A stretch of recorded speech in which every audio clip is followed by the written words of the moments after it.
থাকব পরে আধার গোরে, থাকব একা হেথাই পরে, থাকব পরে আধার গোরে, থাকব একা হেথাই পরে, কেউ তো সঙ্গী হবে না,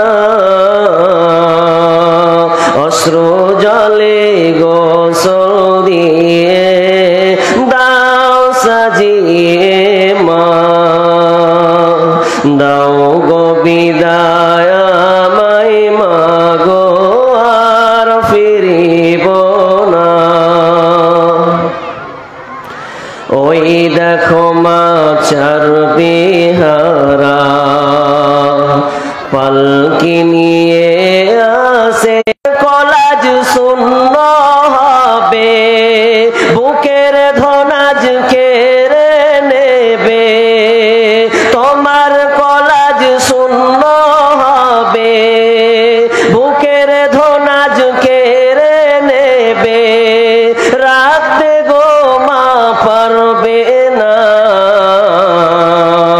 অশ্রু জলে গোসল দিয়ে দাও সাজিয়ে মা, গো ঘোমটা মুখের খুলে দোহাই লাগে দাও না মাগো, ঘোমটা মুখের খুলে ও মাগো ঘোমটা মুখের খুলে, প্রাণ ভরে সবাইকে দেখি বিদায় বেলাই জোড়ায় আখি, প্রাণ ভরে অশ্রু জলে গোসল দিয়ে দাও সাজিয়ে মা,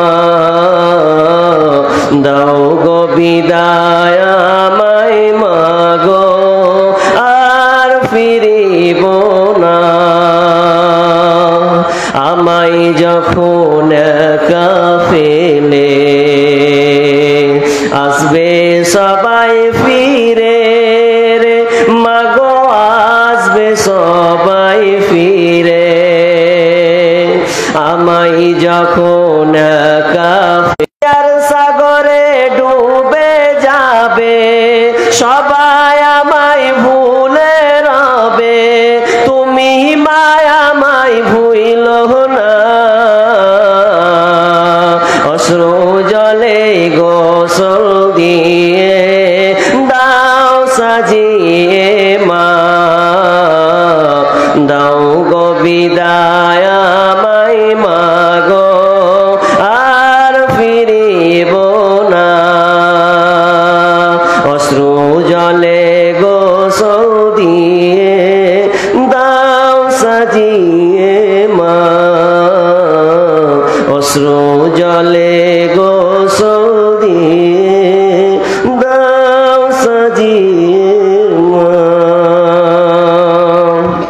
বিসমিল্লাহির রহমানির রহিম। ইয়া আইয়ুহাল্লাযীনা আমানু ইন্না মিন আজওয়াজিকুম ওয়া আওলাদিকুম, আল্লাহ সুবহানাহু ওয়া তাআলা বলছেন, হে ঈমানদারেরা, হে ঈমানদার যারা তোমরা ঈমান নিয়ে এসেছো আমার উপরে, ওরে আমার মুমিন ভাই ও আমার মুমিনা এবং মুমিনা বোনেরা, ভালো করে শুনেন আল্লাহ তাআলা এখানে কি বলছেন।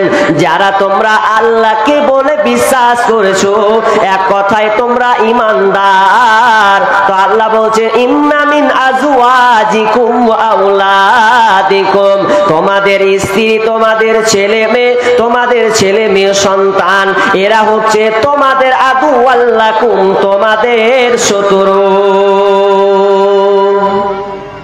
কি বললেন আল্লাহ? আল্লাহ বলছে তোমাদের স্ত্রীরা শত্রু, তোমাদের ছেলে মেয়েরা হলো শত্রু। ফাহজারুহুম, তাদের কাছ থেকে সতর্কতা অবলম্বন করো, তাদের কাছ থেকে অবলম্বন করো, সাবধান হও, তারা তোমাদের শত্রু। কথাটা বুঝলেন না? আপাতত পেন্ডিং এ রাখেন। এখানে আল্লাহ শত্রু বলেন, আবার আল্লাহ বলছেন বিসমিল্লাহির রহমানির রহিম আল মালু ওয়াল বানুনা জিনাতুল হায়াতিদ দুনিয়া। দুনিয়ার ধন সম্পদ, জায়গা জায়গা জমি জায়গা বাড়ি, এগুলা হচ্ছে এক প্রকার সম্পদ। আল মালু ওয়াল বানুনা, এবং তোমার সন্তান সন্ততি ছেলে মেয়ে, এগুলো হচ্ছে তোমাদের জন্য সৌন্দর্য। এগুলো তোমাদের সৌন্দর্য। কেন সৌন্দর্য তোমরা শুনে নাও। কোন মা যদি বন্ধা হয়, যদি আপনার কি নাম বাঝা হয়, তাকে যদি আল্লাহ সন্তান না দেন, বছরের শিশু, 2.5 বছরের শিশু যখন মাকে মা বলে ডাকে, মায়ের কলিজাখানা ঠান্ডা হয়ে যায়। ওরে আমার লাল, ওরে আমার ধন, এই বলে মায়ের মুখে হাসি ফোটে, আর বাচ্চাকে বারবার কোলে নেয় আর আদর করে। কেন করে? এই সন্তানটা হচ্ছে আপনার সৌন্দর্য। সন্তান থাকলে ওই পরিবারটা ধন্য হয়, ভালো হয়। কিন্তু যেই মা বাজা হয়ে আছে, বন্ধা করে দিয়েছেন, আল্লাহ ওকে সন্তান দেয় নাই, ওই বাড়িটা হচ্ছে আপনার অন্ধকারের মতন। কেন অন্ধকার? কারণ ওই ভবিষ্যতে প্রদীপ জ্বালার লোক নাই। স্বামী স্ত্রী যদি দুজনেই মারা যায়, তাহলে তাদের প্রজন্ম ওখানেই শেষ হয়ে গেল। কিন্তু যদি তার সন্তান ছেলে মেয়ে থাকে, বেটা বেটি থাকে, বাপ মা যদিও মরে যায়, তার সন্তানরা বলবে এটা আমার বাপের বাড়ি, ওরা বলবে এটা আমার মায়ের বিছানা, ওরা বলবে এটা আমার মায়ের এটা কলস, মা আমাকে এটা দিয়েছে। ওই জন্য আল্লাহ বলছেন তোমাদের ছেলে মেয়ে ধন সম্পদ, এগুলো হচ্ছে সৌন্দর্য। দুটা হলো। আর একটা আল্লাহ আয়াত করেছেন ওয়ালামু আন্নামা আমওয়ালুকুম ওয়া আওলাদুকুম। আল্লাহ এখানে বলছেন আমওয়ালুকুম ওয়া আওলাদুকুম ফিতনা, তোমাদের সন্তান সন্ততি হচ্ছে, মাল টাকা করি পয়সা হচ্ছে তোমাদের জন্য ফিতনা। এটা তোমাদের জন্য বাবা ফিতনা। এই ফিতনাটা এমনই ফিতনা, অন্য আয়াতে আমার আল্লাহ বলছেন তোমার সন্তানরা হচ্ছে পরীক্ষার বস্তু, এটা পরীক্ষা করার জন্য এদেরকে পাঠানো হয়েছে। তুমি এদের সঙ্গে কেমন ব্যবহার করবে রে, এই জন্য আমি সন্তানটাকে পাঠালাম।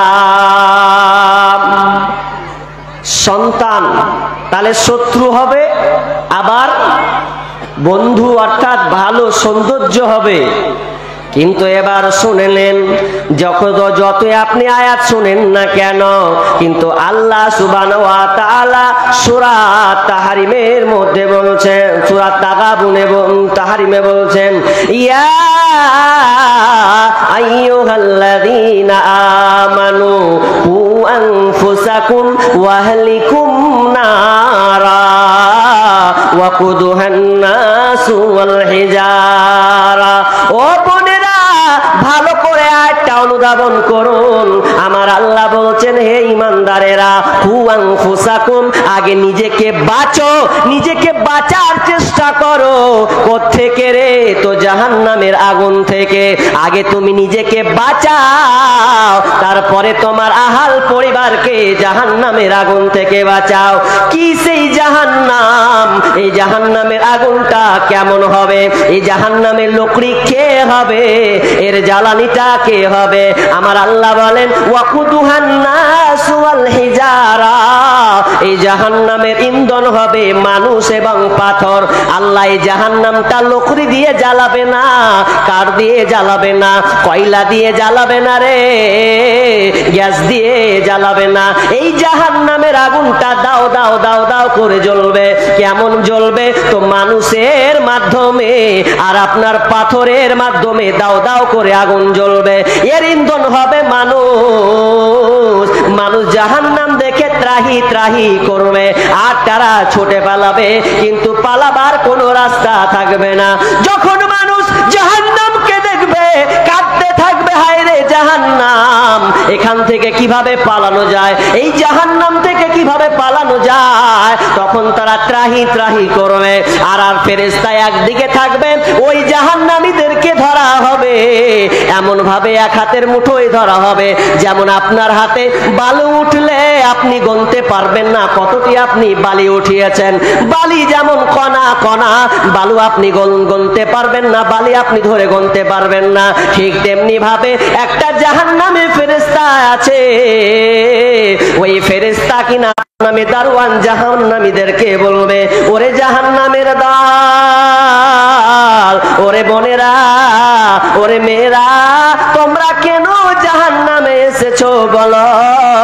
তারা এক কথায় জাহান্নামীরা উত্তর দেবে, আমরা আলেমদের কথা শুনি নাই, এ কোরআনের কথা শুনি নাই, বেপরদায় চলেছিলাম, মাথায় ওন্নাটাকে আমরা নিচে নামিয়ে দিয়েছিলাম, পরপুরুষকে আমরা আকর্ষণ করেছিলাম, নিজের আপনার শরীরকে হেফাজত করে নাই, নামাজ পড়ি নাই, রোজা রাখি না, এই কারণে আজকে জাহান্নামে আসতে হয়েছে। তাফসীর ইবনে কাসির এই ঘটনাটা বিশাল লম্বা করে টানা আছে। যখন আল্লাহ রাসূল সাবে মিরাজ করছেন, সাত আসমান যাচ্ছেন, সাবে মিরাজ করার পর তিনি একজন ফেরেশতাকে দেখতে পেলেন। সমস্ত অনেক ফেরেশতারা আনন্দ উল্লাস কথা বলছে, একেবারে স্তব্ধ হয়ে আছে। তখন ওই আপনার কি নাম, বিশ্বনবী জনাবি মুহাম্মদুর রাসূলুল্লাহ সাল্লাল্লাহু আলাইহি ওয়াসাল্লাম বাকি ফেরেশতাদেরকে বলছেন, ও আমার ফেরেশতা বলো, এই ফেরেশতা কেন স্তব্ধ হয়ে আছে, নীরব হয়ে আছে? এই নাও তোমার হাতে আমি চাবি দিয়ে দিলাম, এই দায়িত্ব দেখভাল তুমি দেখবে। সেদিন থেকে মালিকের আনন্দ হারিয়ে গেছে, ও হাসতো কিন্তু আজ হাসে না, ওর মুখের হাসির পাশটা হারিয়ে গেছে, আনন্দ বলে জিনিসটা হারিয়ে গেছে, এখন সে নীরব আছে। এই জন্য আছে যে এই জাহান্নাম এটা এমন একটা আগুন, এই জাহান্নামে কি করে মানুষ জ্বলবে, কি করে এখানে সহ্য করবে, আমার তো মাথায় কুলায় না। অথচ বোনেরা শুনে নেন, মালিক ফেরেশতা সহ কেউ কিন্তু জাহান্নামে যাবে না, এরা কোনোদিন জাহান্নামে যাবে না। কিন্তু মালিক ফেরেশতা এই দৃশ্য দেখার পর নিজেকে কন্ট্রোলটা হারিয়ে ফেলেছেন, তার মুখের পারসা হাসিটা না,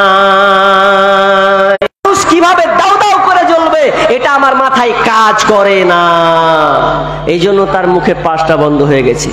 তা আচ্ছা বলেন, ফেরেশতারা সামান্য দেখে যদি এরকম হয়, ওরা কোনোদিন জাহান্নামে যাবে না, কিন্তু আমরা মানুষ, কিন্তু আমাদের ইতস্তত বোধ নাই, আমরা বিবেকহীন হয়ে গেছি। আওয়ারা দিল চাহে ইয়া না চাহে জানা পড়েগা, এরপরেও আমরা মনের মতন করে জীবন যাপন করছি, ইচ্ছা যা ইচ্ছা তাই করছি, আল্লাহকে এক পয়সা বলে আমরা দাম দিই না। আল্লাহ কি বললেন, তোমরা জাহান্নামের আগুন থেকে বাঁচো। এবার আপনি যে বাঁচবেন, তো আপনার ছেলেকে আপনি কিভাবে বাঁচাবেন? আমার বিষয়টা ছিল যে সন্তান লালন পালনে মায়ের ভূমিকাটা কি থাকা উচিত, যেহেতু আপনারা মা বোন সকল এখানে আছেন, মা বোনের ভূমিকা কি এটা অবশ্যই জানতে হবে। প্রথম নম্বর হচ্ছে সুন্দর মা হওয়া। মা বোন পয়েন্টটি আমার খেয়াল করেন, নাম্বার 1 বলে দিয়েছি, কিন্তু 1 নাম্বার কি, সুন্দর মা হওয়া, একজন নেককার আল্লাহওয়ালি মা হওয়া, এটা প্রথম দায়িত্ব। সন্তান লালন পালন করতে গেলে প্রথম হক সন্তানের, সেটা হচ্ছে সুন্দর মা পাওয়া। এখন সুন্দর মা কোথায় আছে? কোথায় পাবেন আপনি সুন্দর মা? সুন্দর মা কোথায়? আপনি কোথায় স্ত্রী, ভালো স্ত্রী পাবেন? খুব অভাব। কোথায় যেতে হবে? তো যেতে হবে আপনার কিনা ওই পাশের গ্রামে মুসলনন্দরপুর, চলেন ওখানে মেয়ে দেখে আসতে হবে। মেয়ে দেখে পছন্দ হয় না, কিভাবে দেখবেন? তা আজকালকার আগেকার দাদি নানিরা, মানে আগে যদি দেখেছে বউ, তো আগে জিজ্ঞাসা করতো, তুমি কোরআন জানো? কোরআন জানো? হ্যাঁ জানি। আচ্ছা সূরা ফাতিহা শোনাও। কোন রকম করে সূরা ফাতিহা শোনালো। আর সূরা ইখলাস বলো। হ্যাঁ শুনিয়ে দিল। কিন্তু এখন আর বলে না কোরআন জানো, বলছে কি পাস। কি পাস মানে কোন কলেজ না উচ্চ মাধ্যমিক ওই পাসটা। আর আমাদের দিকে কতটি বেরি বানতে জানো, ঘন্টায় কতটি পারো, বাস কতটি, 3 ঘন্টায়, 1 ঘন্টায় 300, 1 ঘন্টায় 300 মানে 2000, 3000 করে তারা বিড়ি বাঁধে। এদিকে মনে হয় বিড়ি বাঁধা নেই, মনে হয় এদিকে বিড়ি বাঁধা আছে, আছে আছে এদিকে বিড়ি বাঁধা গো। ও যাক, সব তালে এদিকে ঢুকেছে। মুর্শিদাবাদের ভাইরাস আপনাদের দিনাজপুরে এসে লেগেছে নাকি? তো বিড়ি বাঁধা জিজ্ঞাসা করছে কতটি বিড়ি বাঁধছো, জিজ্ঞাসা করে না মা নামাজ তুমি পুরুষের অভ্যাস, তারা 4টা জিনিস দেখে, লিমা লিহা ওয়ালি হাসাবিহা ওয়ালি ওয়াজামালিহা ওয়ালি দীনিহা। পুরুষেরা 4টা জিনিস দেখে, তার মাল কতটা আছে, ওই মেয়ের বাপের সম্পদ কতটি আছে, ওয়ালি দীনি ওয়ালি মালিহা ওয়ালি হাসাবিহা, তার এবং বংশটা কেমন, ওয়াজামালিহা মেয়েটার চেহারা কত সুন্দর, ওয়ালিদিনিহা এবং দিন তারা দেখে। এই 4টা জিনিস দেখে। কিন্তু বিশ্বনবী বলছেন ফাজফার বিজাতিদ দিন, তো 3টা যদি না থাকে, ওই মেয়েটা যদি চেহারাটা সুন্দর না হয় অসুবিধা নাই, যদি চলার মতন হয় তো হোক, কোনো অসুবিধা নাই। ওই মেয়েটার বংশ যদি খুব পাওয়ারফুল না হয় তো অসুবিধা নাই। ওই মেয়েটার ধন সম্পদ বাপের সম্পত্তি যদি না থাকে, কোনো একটা জিনিস ভালো থাকে রে, তাহলে তোমার সংসারটা সুখী হবে। উল্টা ওই দিনদারি রাখে না, এমন ফ্যাশন, রাস্তায় দিয়ে যখন যায় মেয়েগুলো, রাস্তায় যায় ওই পাকি হ্যাঙ্গা জামা পরে নিয়েছে মেয়ে ছেলে, জামার স্টাইল ওদের, যদি আপনারা সামনে আছেন তবুও বলতে বাধ্য হচ্ছি, মেয়েরা যখন ড্রেস পরে ওই হ্যাঙ্গা টাইপের জামা, পাখি জামা উঠেছে, ওই পাখি জামা পরে দুখানটার এভাবে হাত ধরে একবারে কোমধু হুম করে এমন করে হাঁটছে, মনে হচ্ছে ফাঁকাম করে দিলাম, ফাঁকাম করে ফেলে দিলাম, এমন ভাবে হাঁটছে। আর ওটাই পট পুরুষ বলছে, মুখের ছেলে বলছে কে বে, কে ওটা, কার আসবেই, এটা কোনো সন্দেহ নাই। কারণ যেই মেয়েটা দিনদারিতা নেই, ওই সংসার হবে সবচাইতে খাতারনাক শয়তানের আখড়া। কই কোথায় গেছি, উল্টে গেছি। দিনদারি মেয়ে কথা, মেয়ে তো আর দিনদারি নেই আমাদের ওইদিকে, জানেন রাস্তায় বসে সব মেয়েরা বিড়ি বাঁধে। আপনাদের এদিকে মেয়েরা কেমন জানি না, প্রত্যেকটা মা ও যা বেটি ওতা, মা ও যা বেটি ওতা রাস্তায় গলিতে বসে গেছে বিড়ি বাঁধছে। এমন ভাবে বিড়ি বাঁধছে, যখন মৌলবি সাহেব দিচ্ছে চুরি মাথায় কাপড় দে, মাথায় কাপড় দে, মৌলবি দেখতে পাস না, পাঠান করে মাথায় কাপড় দিয়ে দিল। আর হাজার হাজার বেটা ছেলে যাচ্ছে, হাজার হাজার হকার যাচ্ছে, আপনার ব্যবসায়ী যাচ্ছে, একবারও মাথায় কাপড় তুলে না। আর যখন মৌলবি সাহেব দেখছে, মানে মৌলবি সাহেবটি আপনাদের কাছে পুরুষ, আর হকার গেলা সবটি হিজড়া, মনে করছেন এটা নাকি?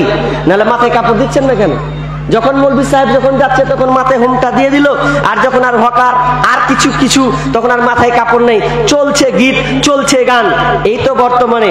এই জন্য আমি একটা কবিতা দেখবেন আমার সোশ্যাল মিডিয়াতে হয়েছে, মেয়েরা যখন এমন ভাবে ওরা মার্কেট দখল করে রেখেছে, রাস্তাঘাট ওরাই মোটে সবকিছু, আর পুরুষদেরকেও কি করতে দেয় না, কেনাকাটা পর্যন্ত আমাদের মুর্শিদাবাদে বন্ধ করে দিয়েছে। যেদিন ঈদের সময় হবে, খবরদার তুমি শাড়ি লিবা না, আমি নিজের চোখে দেখবো যে শাড়ি লিবো, তুমি ঢং নেই টং নেই, যেমন তেমন শাড়ি নিয়ে চলে আসছে, আমি যাবো নিজে বাজার করবো, শপিং মলে ঢুকাবি। বর্তমান এই হচ্ছে। অথচ একজন হিন্দা, নাম বলছি হিন্দা, যেই হিন্দা ইসলাম গ্রহণ করেননি, যেই হিন্দার একটা বলছেন কোন মুফাসসির, যে হিন্দা কলিজা চিপিয়েছিল, দাঁত দিয়ে কলিজা চিপিয়েছিল, রাসূল সাল্লাল্লাহু আলাইহি ওয়াসাল্লাম এই দুঃখে কষ্টে তিনি ভারাক্রান্ত কান্না থামাতে পারেননি, সেই হিন্দা ইসলাম গ্রহণ করেছিল। সেই হিন্দার একটা গুণ বলবো আপনাদের, বলি মা বোন ভালো করে শুনে হিন্দার গুণটা কি। এই হিন্দা এমন একটা মহিলা ছিল, কোন পর পুরুষের সঙ্গে কথা বলতো না, কোন পর পুরুষের সঙ্গে কথা বলতো না, একমাত্র স্বামী ছাড়া। কেমন ছিল জানেন? তখনও তিনি ইসলাম গ্রহণ করেনি, তখনও ইসলাম গ্রহণ করেনি। তাহলে কি হয়েছে জানেন? ভালো করে শুনেন মা বোন।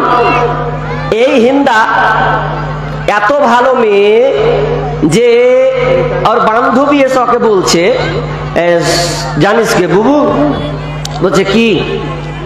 বলছে ই একটা মেয়েকে দেখনু যে একটা লোককে রাস্তা দেখিয়ে দিছে যে কোনখান দিয়ে যাবি, তো ওই রাস্তাটা দেখিয়ে দিছে। বলছে আজি আজি ওই রাস্তা দিয়ে যাও।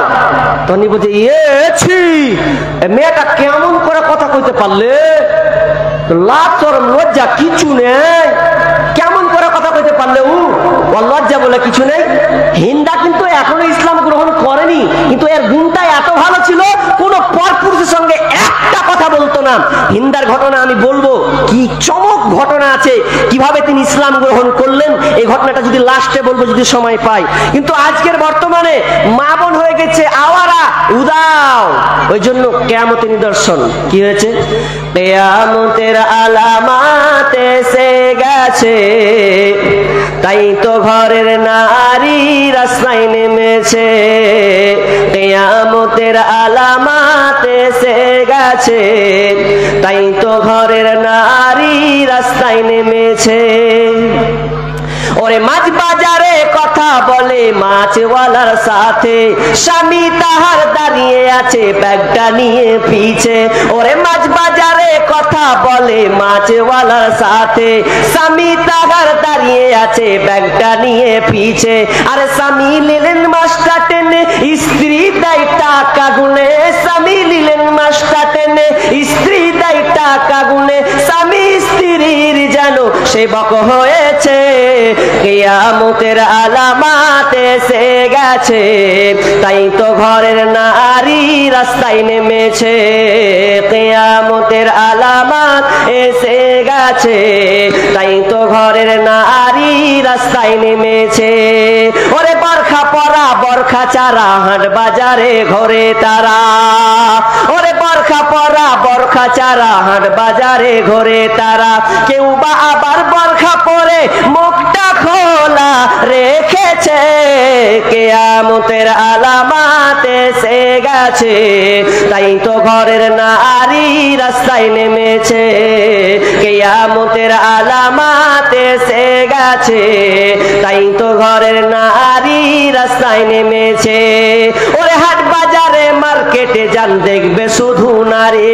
ওরে হাট বাজারে মার্কেটে যান দেখবে শুধু নারী। আরে কেউ বা আবার সেজে কুজে করছে দোকানদারি। সবকিছুতে কিয়ামতের আলামাত এসে গেছে, তাই তো ঘরের নারী বেহায়া হয়েছে। কিয়ামতের আলামাত এসে গেছে, তাই তো ঘরের নারী রাস্তায় নেমেছে। মা বোন রাস্তায় নেমেছে, বেহায়া উলঙ্গ হয়েছে। আমরা এমন একটা মহিলা, আল্লাহ তাআলা রাসূল সাল্লাল্লাহু আলাইহি ওয়াসাল্লাম বলছেন, ওরে পৃথিবীর মানুষ, ওরে পুরুষের দল, ওরে যুবক, তুমি যখন বিবাহ করবে রে, তখন তুমি দিনদারি মহিলাটাকে প্রাধান্য দেবে, যেই মহিলাটা তোমার সংসারকে উজালা করবে। একজন মা যদি দিনদারি হয়, আল্লাহওয়ালি মা হয়, তাহলে আল্লাহ ওই মায়ের পেট থেকে একটি আল্লাহওয়ালি সন্তান দান করবে। সন্তান কার কাছ থেকে আছে? আমের গাছ থেকে সন্তান হয় না, জামের গাছ থেকে হয় না। সন্তান যদি হয় তো মায়ের পেট থেকে হয়। আর মায়ের পেট থেকে যদি সন্তান আসে, তাহলে ওই মাকে কেমন হওয়া উচিত? বিশ্বনবী বলছেন, আলমারাতুল আওরাত, আলমারাতু আওরাতুন। মেয়ে হচ্ছে ঢেকে রাখার বস্তু, ওরা হচ্ছে ঢেকে রাখার বস্তু। ওরা নিজেকে আপনার কিনা ঢেকে রাখবে, সংবরণ করে রাখবে। ওরা নিজেকে আপনার সংযত থাকবে, ওরা হচ্ছে ডেকে রাখার বস্তু। যখন তারা ফাইজা ফারাজাত, যখন তারা বাড়ি থেকে বের হয়, ইস্তাসরাফাহা শয়তান, তখন শয়তান ওই মহিলার চেহারা আকর্ষণটাকে পুরুষের চোখে তুলে দেয়। যেই মহিলা বেপর্দা হয়ে বাড়ি থেকে বের হয়, ওই আপনার কিনা পুরুষের চোখে মেয়ে, আপনার পুরুষের চোখটাকে সুসজ্জিত করে দেয়, মেয়েটার দিকে নজর করা দিহি করে দেওয়া হয়। এই জন্য আমার বিশ্বনবী বলছেন, ওরে পুরুষের দল, তোমরা আল্লাহওয়ালি মা অর্থাৎ দিনদারি মা তোমরা বিবাহ করবে। এমন দিনদারি মা হবে যেই মাটা 5 ওয়াক্ত নামাজ যখন পড়বে, 5 ওয়াক্ত সালাত যখন পড়বে, আর যদি ওই মায়ের পেটে বাচ্চা থাকে, সন্তান থাকে, মা যেমন রুকু সিজদা করবে, আপনার তাকবীরে তাহরিমা বাঁধবে, ওই বাচ্চাটার প্রতিক্রিয়া ওই মায়ের পেটের মধ্যে যাবে, ওই বাচ্চাটার মধ্যে যাবে। মা যদি সুন্দর মিষ্টি মিষ্টি কথা বলে, ওই বাচ্চাটাও দুনিয়ায় যখন পৃথিবীতে আসবে তখন মিষ্টি মিষ্টি ভাষা আছে বলবে। মায়ের চাল চলন যেমন হবে, ওই বাচ্চাটার চাল চলন ওই মধ্যে আসবে। মা যদি গর্ভ অবস্থায় কোরআন তেলাওয়াত করেন, যে কোনো সূরা পাঠ করে, আর পাঠ করতে করতে করতে বাচ্চা যখন পৃথিবীতে আসবে, ওই বাচ্চাটার জন্য কোরআন পড়া সহজ হয়ে যাবে। কারণটা হচ্ছে যে প্রতিক্রিয়াটা মায়ের আর বাচ্চার সঙ্গে সম্পৃক্ত থাকে। অতএব খবরদার কখনো বাচ্চা পেটে থাকা অবস্থায় তুমি নগ্নতা থাকবে না, তুমি নিজেকে বেহায়াপনা দেখাবে না, এবং তুমি খারাপ খারাপ ভাষা পর্যন্ত ব্যবহার করবে না।